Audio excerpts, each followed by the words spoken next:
এখানে অনেক রোদ, তাই আমরা একটু শ্যামার মধ্যে আসছি। অনেক ক্লান্ত, আমরা সবাই ক্লান্ত হয়ে গেছে, কিন্তু আমরা এতটা ক্লান্ত না, কারণ আমরা গ্রামের দেশি গুলা, আমাদের গায়ে রোদ লাগে না, কারণ আমরা সবসময় রোদে থাকি অভ্যাস।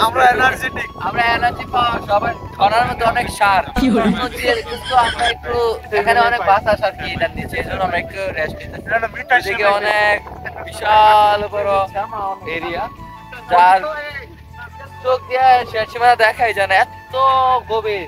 আর পুরা সমুদ্রটা এতটাই নীল, আল্লাহ। এতদিন আমি আগে ছোটবেলা ভাবতাম আসলে সমুদ্রটা নীল, কারণ সমুদ্রের মধ্যে নাকি নীল রং করছে, কিন্তু আসলে সেটা না, কারণ সমুদ্রের কালারটাই, পানিটার কালারই নীল, যার কারণে পানিটা অনেক অনেক সুন্দর লাগে। কক্সবাজার আর সেন্ট মার্টিন পুরাই সেম আমার কাছে মনে হয়েছে, কিন্তু কক্সবাজারের পানিটার থেকে সেন্ট মার্টিনের পানিটা অনেক সুন্দর, এটাই পার্থক্য। আর এখানে আমি আর কোনো পার্থক্যই দেখতেছি না। তো আসলে ঘোরার মতো ফিলিংস আর কোনো জায়গায় নাই।